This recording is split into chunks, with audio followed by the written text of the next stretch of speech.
my topic is HIV. Retroviruses. Retroviruses possesses a unique enzyme which is reverse transcriptase that directs the synthesis of DNA from the viral RNA after the infection into a host cell.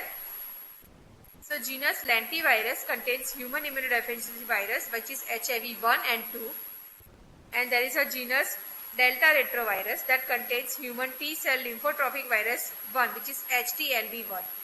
We are going to talk about HIV1 and 2. Human immunodeficiency virus.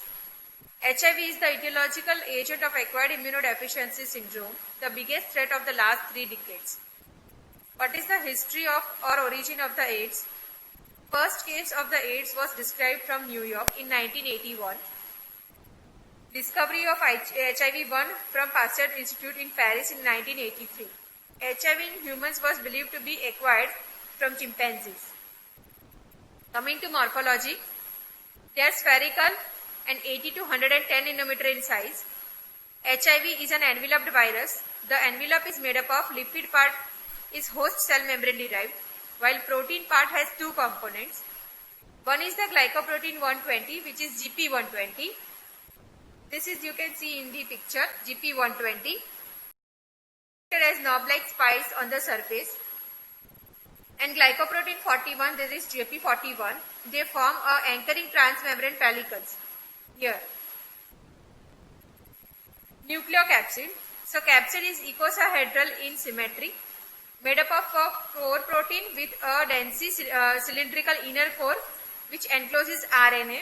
So there are 2 identical copies of single-stranded positive sense linear RNA, and viral enzymes such as reverse transcriptase, integrase, proteases that are closely associated with HIV RNA. Coming to the HIV genes and antigens. Structural genes. So GAG gene codes for the core and shell of the virus, that is expressed as the precursor protein P55, which is cleaved into 3 proteins, P18, P24 and P15. P18 constitute the matrix or the shell antigen. P24 and P15 constitute the core antigens. Second structural gene is the pol gene that codes for viral enzymes such as reverse transcriptase, protease and integrase, expressed as the precursor protein. It cleaved into the proteins which is P31, P51 and P66. Another is the NV gene that codes for enveloped glycoprotein which is GP160, which is cleaved into 2 components, GP120 and GP41. GP120, the main receptor of HIV that binds to the CD4 molecules on the host cell to initiate the infection. And GP41, it is the fusion protein. Coming to the non-structural genes. So, in non-structural gene we have TAT, that is transcriptional transactivator. They are essential for HIV-1 replication. NEF, that is negative factor gene, that downregulates cells CD4 expression on host cell surface. NEF, that is regulator of virus gene. It enhances expression of structural proteins. VIF is viral ineffectivity factor gene, influences the infectivity of viral particles.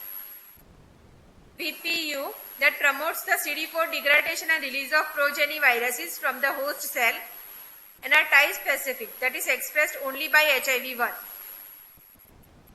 VPR gene, that increases the transport of viral genome into the nucleus and also arrests the host growth.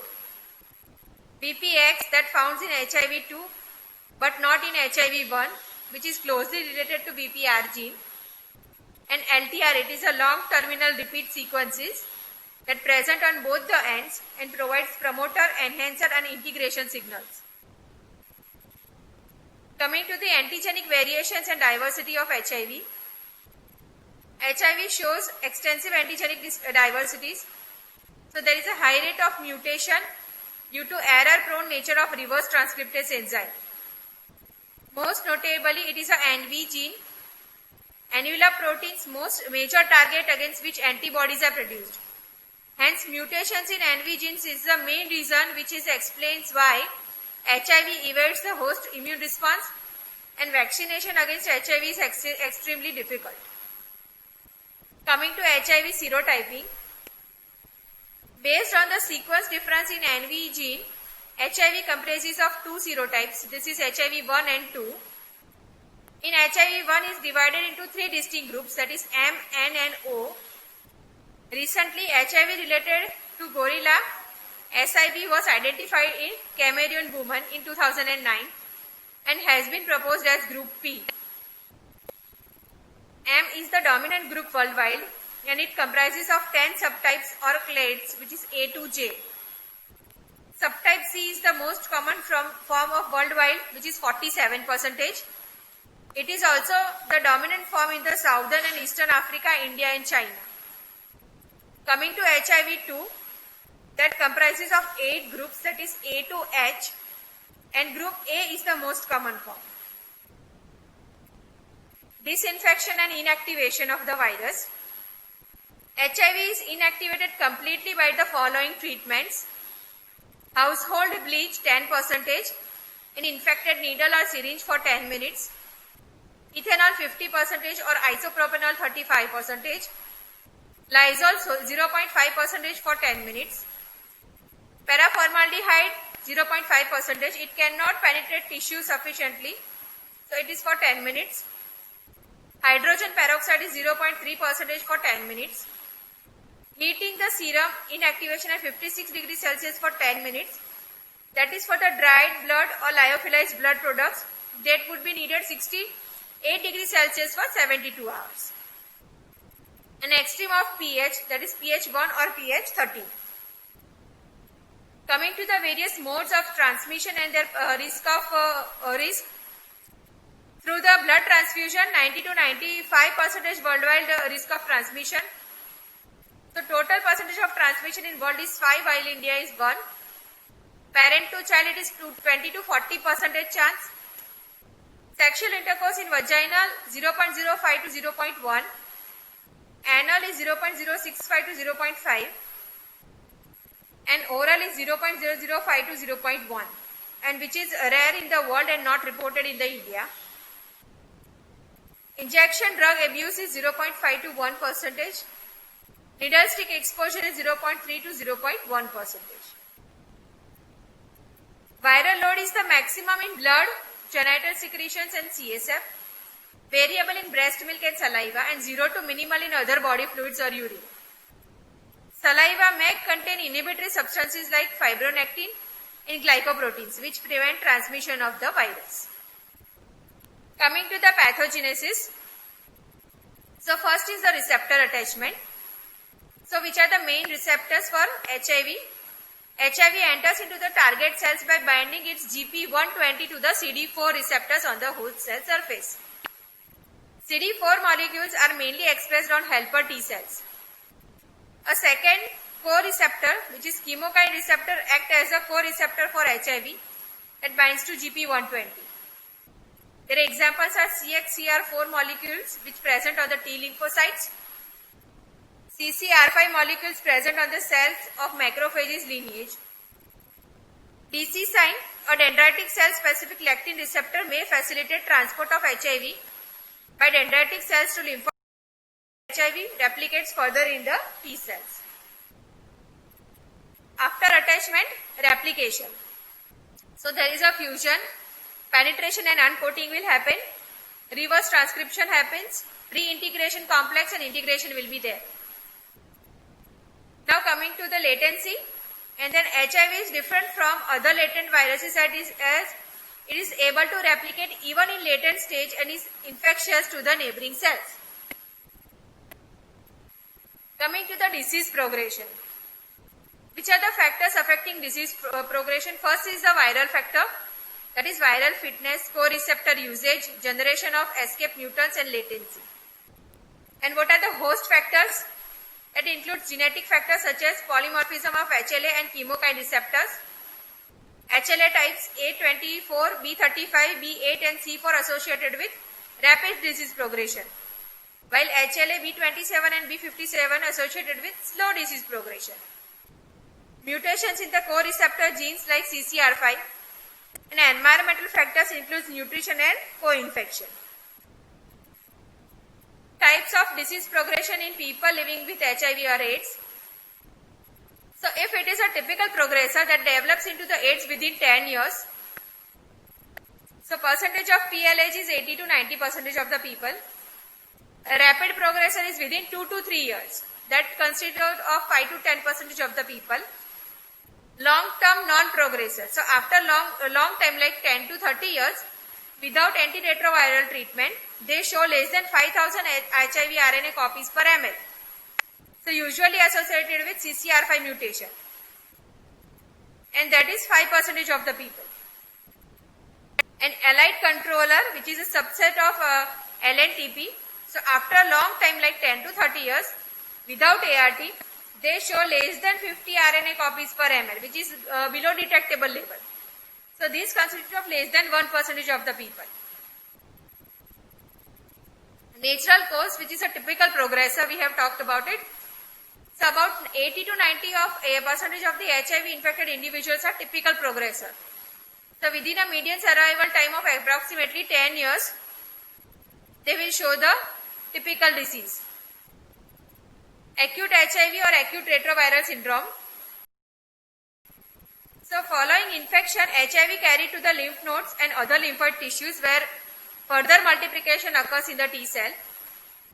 Initially, HIV destroys the infected T cells and spills over into the bloodstream to cause the primary viremia. This coincides with initial flu-like illness that occurs in many patients 3 to 6 weeks after the primary infection. There is a significant drop in number of circulating CD4 T cells at this stage. Then comes asymptomatic stage, which is a clinical latency. So adequate immune response develops within 1 month in most of the patients. Both effective cell-mediated immune response, which is HIV specific CD8 T cells, and humoral response comes into the play. So viremia drops down and CD4 T cells count becomes normal. So this is a stage of clinical latency but not the microbiological latency. Immune response cannot clear the infections completely.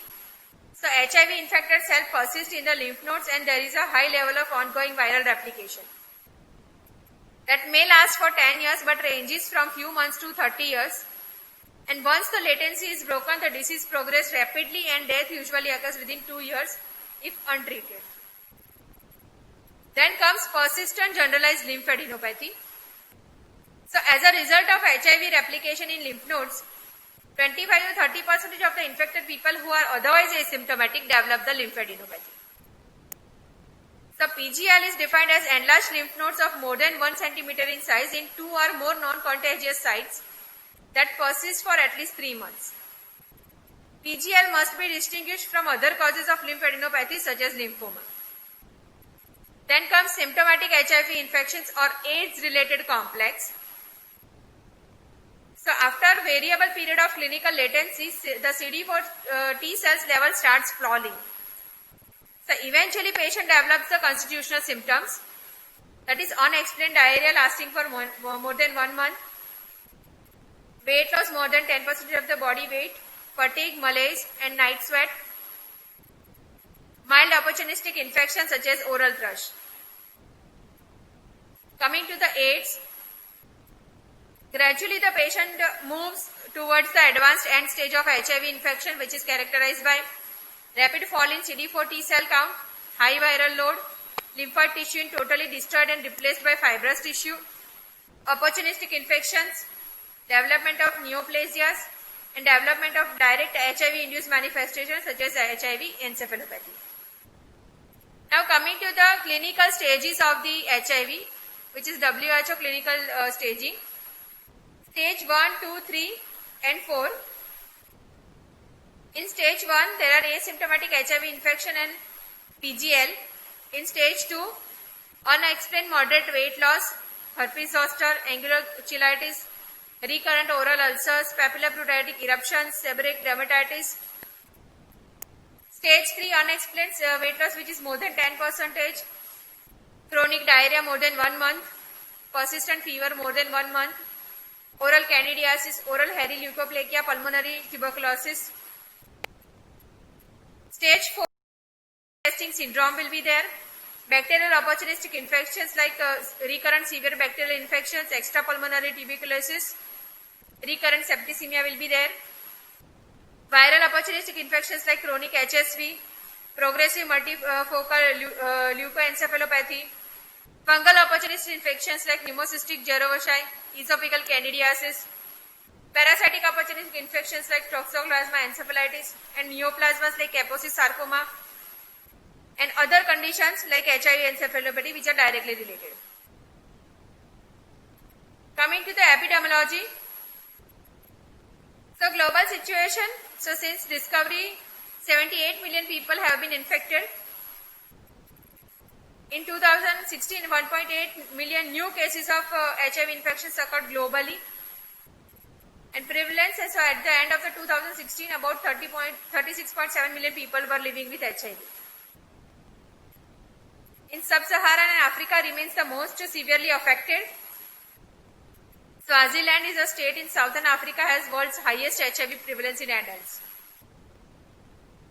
Globally, 1st December is observed as a World AIDS Day per year. HIV/AIDS situation in India at the end of 2015, the adult HIV prevalence in India was reported as 0.26% and number of PLHA were over 2.1 million. Andhra Pradesh was the worst affected state, followed by Maharashtra and Karnataka in terms of PLHA. And high risk groups involves HIV prevalence among female sex workers is 2.2, while men who have sex with men is 4.2%. Reservoir, infected people, both symptomatic as well as asymptomatic, are the only reservoir host, and they harbor the virus for the lifetime. High risk groups, so homosexual and people with multiple sex partners and prostitutes, healthcare workers, intravenous drug addicts, hemophilics and recipient of blood and blood products, and people with other STDs. Opportunistic infections. So globally, including India, TB is the most common opportunistic infection with HIV. Common fungal infections are candidiasis, pneumocystis jirovecii. Frequent viral infections are herpes simplex, mucosal lesions and SMV rhinitis. Common parasitic infections are Cryptosporidium parvum, diarrhea and Toxoplasma encephalitis. Following at the AIDS Control Organization is UNAIDS, NACO, SACS and National Strategic Plan for HIV, AIDS and STI. UNAIDS is the main advocate for global action of HIV AIDS, and it has a fast-track strategy to end the AIDS epidemic by 2030. So they have calculated that percentage of the infected people should know about the disease status, which is almost 70% has to cover. By 2020 almost 90% and 2030 by 95%. Percentage of the infected people receiving antiretroviral treatment is 56% by 2016. To be covered by 90% by 2020 and 95 by 2030.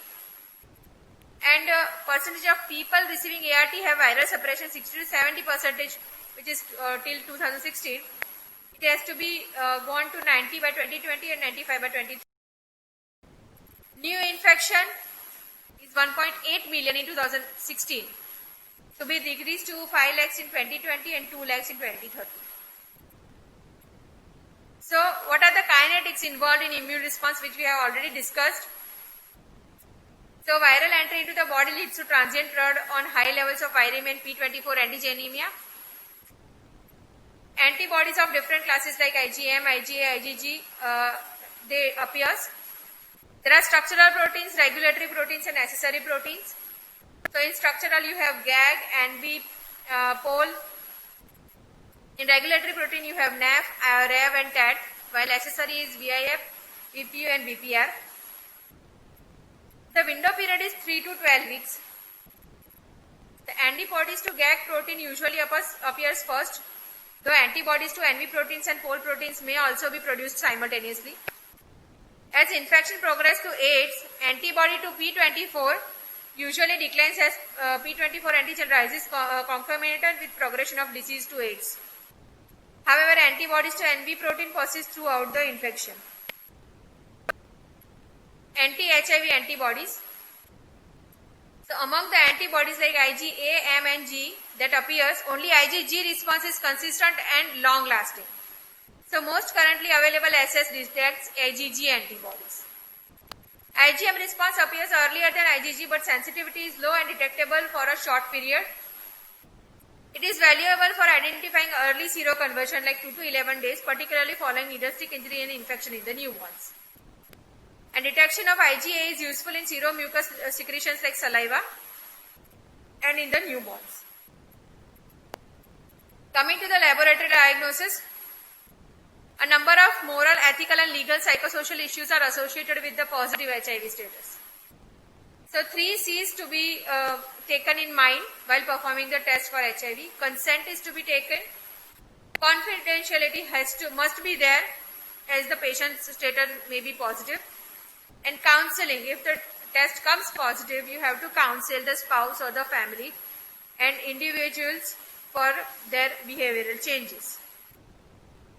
Coming to the test, specific test for HIV. So screening test is in that antibody detection, ELISA that takes 2 to 3 hours, and rapid test which is less than 30 minutes. That is a supplemental test like Western blot assay, immunofluorescence assay, radioimmunoprecipitation assay and line immunoassay. Confirmatory test is P24 antigen detection, viral culture, HIV RNA, reverse transcriptase, PCR, RT-PCR, branch DNA assay, NASPA, real-time RT-PCR for estimating viral load and HIV DNA detection.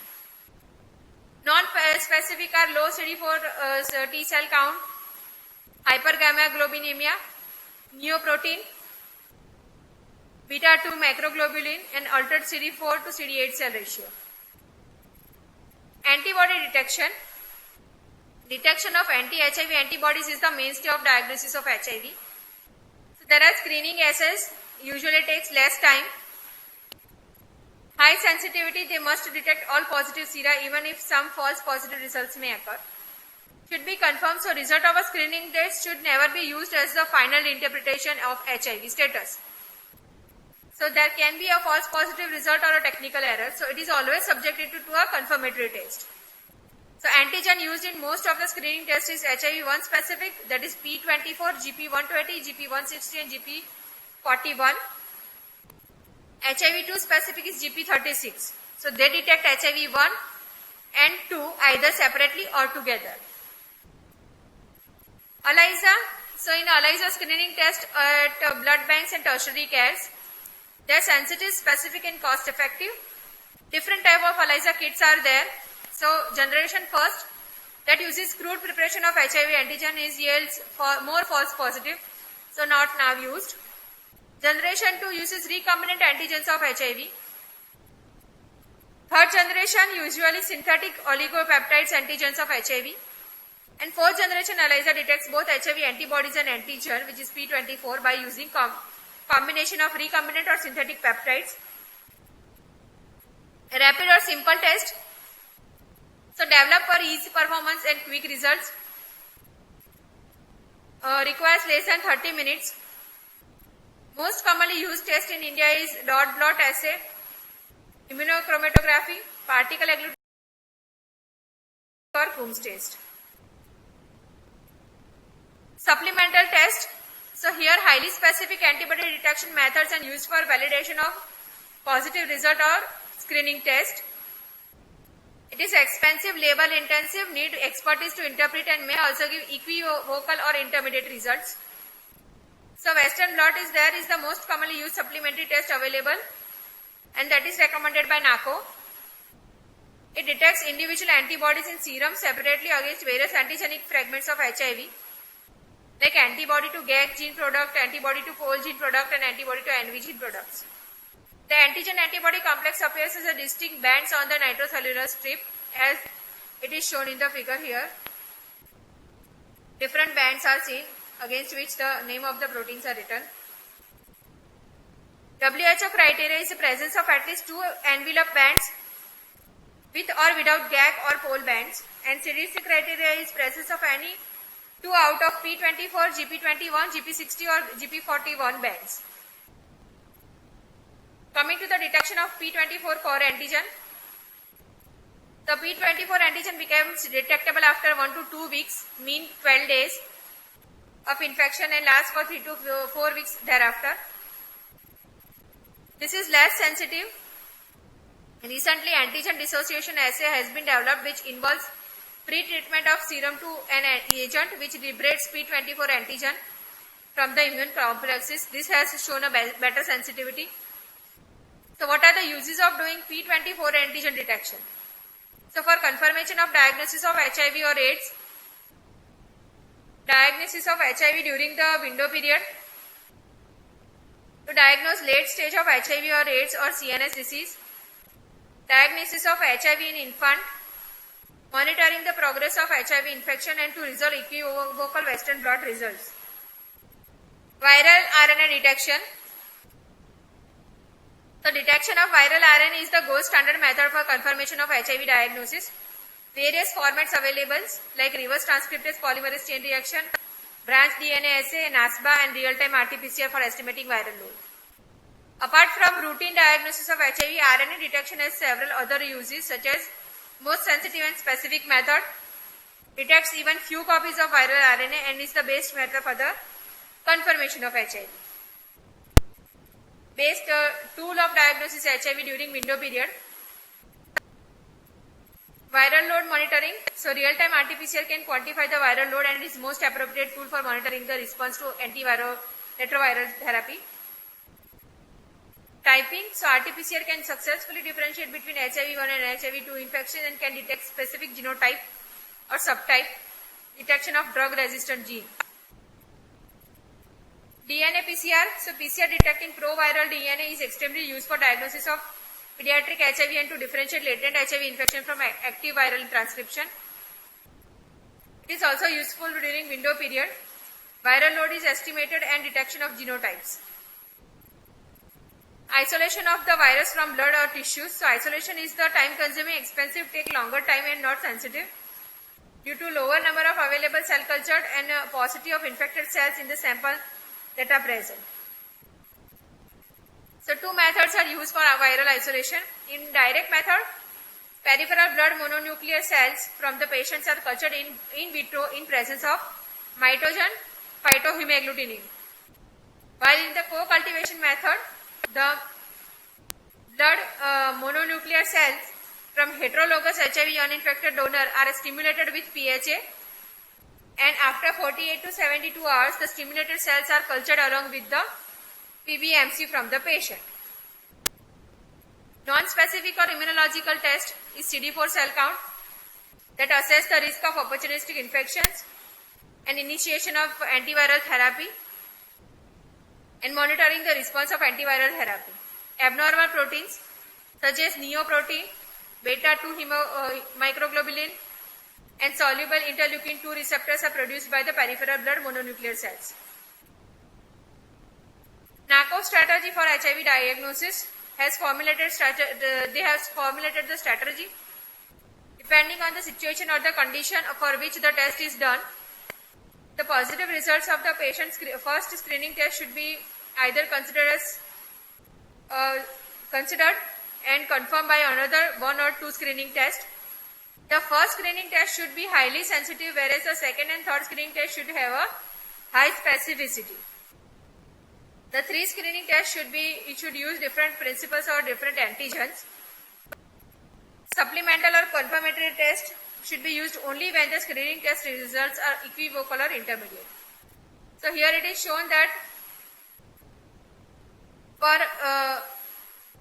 transfusion or transplantation patients, if the test is done, if it is positive, it is positive, it is negative, considered as negative. If for the surveillance, 2 test kit is required. If it is negative, then negative. If it is positive, then done with the second kit. Both are positive, report positive. If first is positive but the second is negative, so negative. Again the third strategy, Here the diagnosis of an individual with AIDS indicate a disease with the symptoms. So if it is negative, then negative. If it is positive, go for the second test. Both are positive, label it as a positive and do the counseling. If second is negative, then go for the third. So here we have a two scenario. If third is also negative, the report as negative, because second and third is negative. But if the third comes positive, the result is indeterminate. Coming to the three cases here to detect HIV infection in asymptomatic individuals. Negative is negative. If it is positive, go for the second test. If both the tests A1, A2 are positive, go for the third test. So three of them are positive, so positive. If two are positive and third is negative, then indeterminate. The second scenario here is if the A1 is positive and A2 is negative, then go for the third one. And A1 is positive, A2 is negative and A3 is positive, then indeterminate. While A1 positive, A2 negative, A3 negative. So high risk consider indeterminate and low risk consider as negative. Coming to the prognosis or monitoring of HIV. So various tools are available for monitoring the response to antiretroviral therapy. CD4 T cell count, HIV RNA load, P24 antigen detection and neoprotein and beta macroglobulin levels. So viral antibody levels are inconsistent and the variable during late stage due to the immune collapse. So that's why they are not reliable for the prognosis.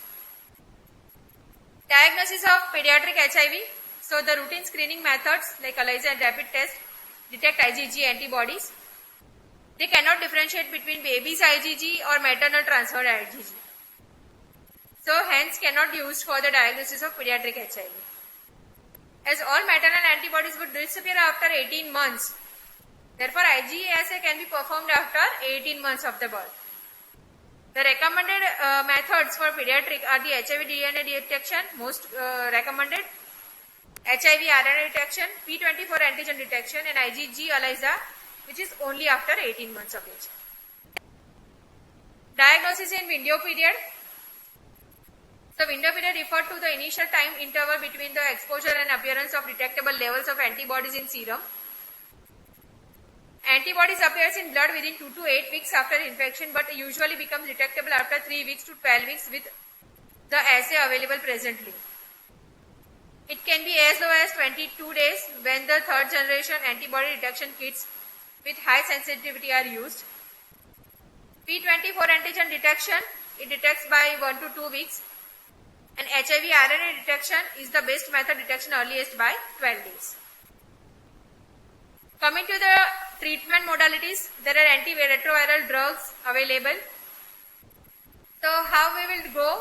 We have various goals like clinical goals, virological goals and immunological goals. In clinical goals, prolongation of life, improvement of quality and stoppage of the progression of the disease. While virological goals, greatest possible reduction in the viral load as long as possible. And immunological goals, immune reconstitution, both quantitative and qualitative improvement.